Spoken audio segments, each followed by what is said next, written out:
Pour les habitants de l'Israël antique, l'un des lieux les plus importants était le tabernacle.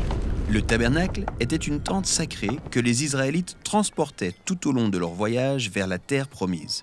Et il était sacré parce que c'était là que la présence céleste du Dieu d'Israël se manifestait sur terre. Et la conception du tabernacle était importante, car elle montrait à quel point ce lieu était spécial.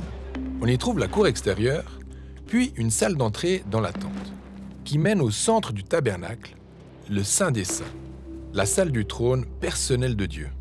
Et il est gardé par ces créatures célestes hybrides appelées kérouvim. Remarque que plus on se rapproche du centre, plus l'espace devient sacré. Les personnes qui travaillent dans le tabernacle sont appelées prêtres. Ils prennent soin de l'espace sacré, offrent des sacrifices au nom d'Israël et proclament la bénédiction de Dieu sur le peuple. Ouais, ces prêtres représentent Dieu auprès du peuple, et ils représentent le peuple auprès de Dieu. Ainsi, il convient de considérer le tabernacle et les prêtres qui y travaillent comme des portes qui relient le ciel et la terre. Et c'est pourquoi le tabernacle a finalement été dressé sur une montagne. Parce que les montagnes sont le lieu où la terre rencontre le ciel. Il manque dans ce tabernacle une caractéristique que l'on retrouve dans tous les autres lieux saints de l'Antiquité. Des images d'idoles qui représentent physiquement la divinité. Ah oui, le Dieu d'Israël leur a explicitement ordonné de ne pas fabriquer d'images d'idoles. Et la raison étant que, dans la Bible, toute l'humanité est à l'image de Dieu.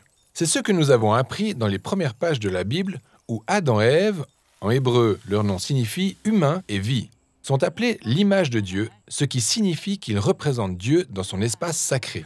Et cet espace sacré est un jardin sur un territoire appelé Éden. Oui, et l'histoire est conçue pour montrer que l'Éden est la réalité que symbolisait le futur tabernacle et à laquelle il faisait référence. Par exemple, observe attentivement les descriptions de l'Éden. Il y a la vaste région sur la terre qui s'appelle Éden. Mais par la suite, en Éden, Dieu plante un jardin. Et puis, au centre de ce jardin, Dieu plante l'arbre de vie. La conception de l'Éden correspond à celle du tabernacle. Oui, et plusieurs détails de l'histoire de l'Éden, qui sont développés bien plus tard dans la Bible, montrent que l'Éden se trouve sur une haute montagne. Car ils sont dans un endroit où la terre rencontre le ciel. Exact. Et Dieu dit à ses humains de travailler et de veiller sur le jardin. Ce sont les mêmes mots qui sont utilisés plus loin dans la Bible pour décrire ce que font les prêtres dans le tabernacle. Ainsi, Adam et Ève sont l'image de Dieu et sont comme des prêtres, travaillant et adorant dans une sorte de temple représentant le ciel sur terre. Oui, ils représentent la création devant Dieu, et en tant qu'image de Dieu, ils représentent Dieu au reste de la création. Et ils font tout cela dans cet espace sacré où baigne la vie et la présence de Dieu. Et donc, Dieu leur confie le soin de diriger la création en son nom. Ils sont comme des prêtres qui incarnent la sagesse céleste de Dieu en exerçant son autorité sur terre. On pourrait les appeler des prêtres royaux. Exact. Toute cette scène dans le livre de la Genèse, les prêtres royaux dans la présence de Dieu, où règne abondance et vie, cela s'appelle la bénédiction de Dieu. Mais ça ne dure pas très longtemps. Non, l'humanité est trompée par cette créature rebelle. Ils ne sont pas satisfaits d'être des images de Dieu. Alors, ils cherchent à devenir des dieux, à régner sur la création selon leurs propres termes. Et donc Dieu les exile du jardin. Et Dieu place des kérouvim à la porte de l'Éden pour les empêcher d'y revenir. C'est tragique. L'humanité a renoncé au rôle pour lequel Dieu l'a créé. Mais ce n'est pas la fin. Le reste du récit biblique relate la mission de Dieu qui consiste à réparer cette tragédie afin que les humains puissent retrouver l'accès à cet espace donnant accès au ciel sur terre, où ils pourront enfin devenir les prêtres royaux de Dieu. Tout commence par une promesse que Dieu fait à Adam et Ève, celle de susciter l'un de leurs descendants pour dominer et vaincre ce trompeur. Dieu affirme que ce descendant à venir frappera la tête de ce trompeur, mais qu'il sera aussi frappé par lui.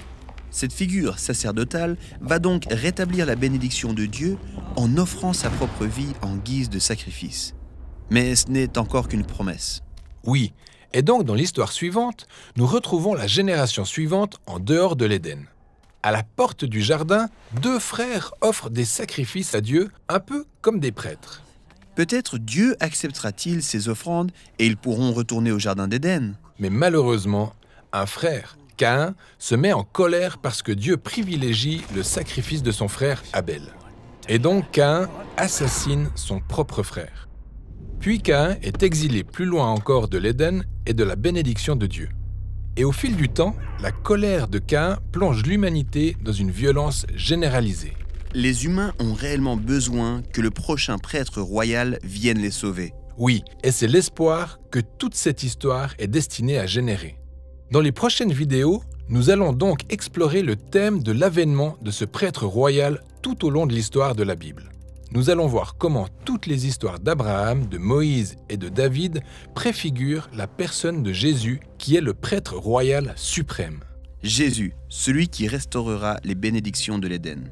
Afin que toute l'humanité puisse devenir les prêtres royaux que nous sommes censés être, gouvernant ensemble le monde au nom de Dieu.